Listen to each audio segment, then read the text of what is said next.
Queridos irmãos, vamos continuar a parte segunda, a parte 2 da nossa conversa sobre Jesus, lembrando ou relembrando que Maria, quando recebeu a notícia do anjo Gabriel, ela disse submissa, não é? Ela disse que de imediato soube interpretar esta determinação, dizendo: aqui está a serva do Senhor, e que se cumpra em mim conforme a sua palavra.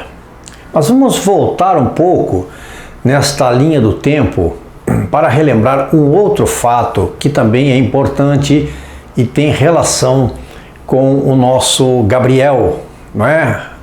Aquele que anunciou a gravidez de Maria.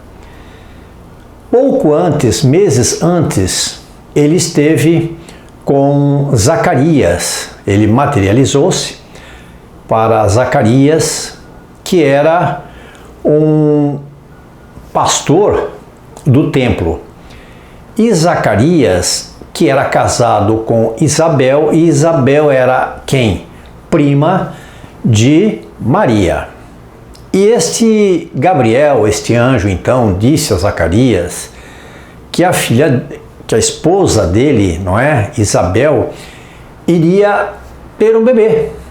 E ele ficou pasmo com aquilo tudo, porque ela já tinha uma determinada idade e já tinha feito de tudo para ter um neném, não é? E eles não conseguiram. Então ele duvidou naquele momento que realmente isso fosse acontecer. Gabriel disse a ele então que era real, que ela estava grávida, e ela estava grávida de quem? De João Batista, que era primo de Jesus, também, não é? Por intermédio da sua mãe. Então, nesta volta né? Nessa pequena volta aqui na nossa linha do tempo, nós entendemos também que Gabriel veio com esta missão de informar as duas, não é? Isabel e também Maria, de que estavam grávidas. Na dúvida de Zacarias, Gabriel disse a ele que ele ficaria, pela sua dúvida, por não ter acreditado, ele ficaria até esse anúncio por parte dela, né, até a constatação, ele ficaria sem falar, ele ficaria mudo, ele perdeu a palavra. Então, quando este anjo desaparece, ele vai na porta do templo e se desespera, porque ele queria falar o que tinha acontecido, mas ele não conseguia articular as palavras, e realmente só voltou quando houve então essa constatação da gravidez. Tibério César era o imperador na época da concepção de Maria, o imperador Tibério César. O mundo espiritual pressente essa vinda de Jesus e ele começa a movimentar-se para impedir o nascimento de Jesus. O mundo espiritual inferior percebe, não é, e tem informações de que Jesus estava prestes a nascer. Então eles começam uma movimentação, não é, de espíritos, e esses espíritos então vão até a crosta terrestre e começam a perturbar as pessoas, não é? A obsediar pessoas e colocar em evidência esta obsessão. Então um grande tumulto acontece por conta deste assunto. Mesmo antes de nascer, vejam só, Jesus já estava travando uma batalha, uma perseguição, não é, de ferrenhos adversários nos dois lados da vida. Aqueles que não queriam que ele nascesse e aqueles que após o nascimento dele teriam problemas, porque Jesus representava um grande perigo para todos.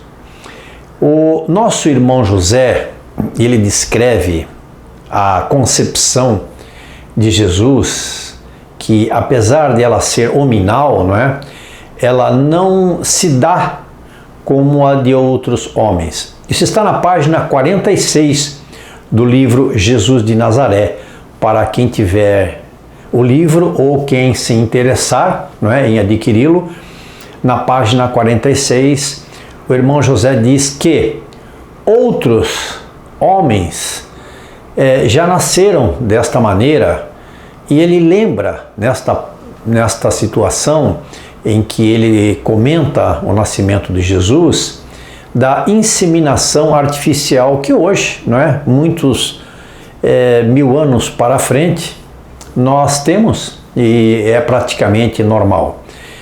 Então ele nos diz o seguinte, que nós podemos chamar essa concepção de Maria de uma concepção ultra-humana. João, no capítulo 1, versículo 13, ele faz menção a esse tipo de concepção, falando de homens que deveriam nascer não do desejo da carne, não é? E nem da vontade do homem, mas da vontade de Deus. Então essa concepção ultra-humana que nós estamos nos referindo aqui, e também o irmão José, temos uma vaga ideia de que poderia ser uma concepção de uma situação como nós encontramos hoje, no mundo do século XXI, uma inseminação artificial, claro que através da espiritualidade. Muito bem, então, esta situação que aconteceu com Maria e que ela começa a sentir, não é, aqueles primeiros sintomas da sua gravidez, ela mesma não percebe. E José, após a partida de Ana, né, fica mais perto de Maria. Ele começa a dar um suporte especial para ela, mas ele não confessa o sentimento dele por timidez. Ele estava sempre junto com ela, ajudando, colocando ali, não é, seu carinho e tudo mais, mas temia dizer para ela aquele sentimento que ele estava sentindo, com medo que ela interpretasse de uma maneira diferente, assim como se ele estivesse se aproveitando de uma situação. E Maria nota que o seu corpo então vai sofrendo transformações, o ventre estendido, né, um leve cansaço, e ele pergunta a ela o que aconteceu e se ela lhe desejaria falar, porque ele não estava entendendo, né, aquilo que estava acontecendo. Então ele, para evitar falatórios, porque ele estava sempre ali na casa dela, ele afasta-se de Maria. Mas em Mateus, no capítulo 1, em versículo 19 a 21, nós temos a descrição do anjo que aparece em sonho a José e disse para ele o seguinte, que ele, José, não temesse tê-la como mulher, não é? Porque nela foi gerada a vontade de Deus. Então, após esse sonho real para ele, ele começa a entender exatamente o que tinha acontecido. E no mesmo capítulo, no versículo 25, esse evangelista faz questão de enfatizar que, entre aspas, né, abrindo aspas aqui, não a conheceu ele, José, não a conheceu enquanto ela não deu à luz a um filho a quem pôs o nome de Jesus, fecha aspas. Muito bem, então nós entendemos, através aqui da psicografia do irmão José, que essa concepção de Maria, ultra-humana, foi a criança gerada pela vontade de Deus, uma inseminação artificial espiritual, podemos dizer assim. E também compreendemos, qualquer pessoa que tiver uma ideia diferente desta que nós estamos conversando, a nossa interpretação é exatamente do livro, e entendemos que pode, obviamente, acontecer, para quem já estudou os livros de André Luiz e outros livros da ciência espírita, nós entendemos que é passível e possível este acontecimento ser realmente uma realidade. Muito bem, então Passada esta situação, ele voltou, né, para Maria e uniu-se a ela em discreta cerimônia. José então deu fim àqueles comentários infelizes que estavam ali acontecendo e Maria vai viver com ele. Ele pede perdão a ela, obviamente, não é? Pelas suspeitas, e também Maria diz a ele que sentia-se muito triste pelo constrangimento daquilo tudo que ela tinha causado para ele. Eles já sabiam que estavam no ventre de Miriam, ou Maria, não é? O filho dileto dela, de Deus, como ele mesmo manifestou-se, né? Nosso Pai Celestial, e que receberia o nome de Jesus e que veio numa missão especial aqui para o nosso planeta, para colocar todas as suas orientações, as orientações que nós temos hoje, que nós seguimos os cristãos, e obviamente que difícil a sua encarnação, extremamente difícil. Veremos também, um pouco mais adiante, alguns aspectos dessa encarnação em que ele, diríamos assim, sofreu e obviamente também foi muito preparado e tinha uma espiritualidade toda ajudando, não é? Todo um séquito ali de espíritos puros que estavam ajudando Jesus a todo momento na sua encarnação. Alguns meses depois, então, Maria em casa sofre.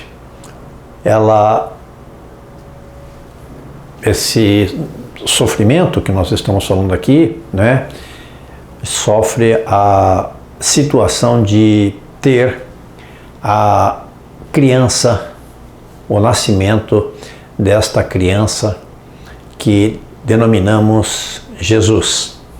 Queridos irmãos, nós terminamos aqui a parte 2 e vamos colocar brevemente também a parte 3 para seguirmos passo a passo essa belíssima história, não é? Do nosso incomparável Jesus. Muito obrigado a todos.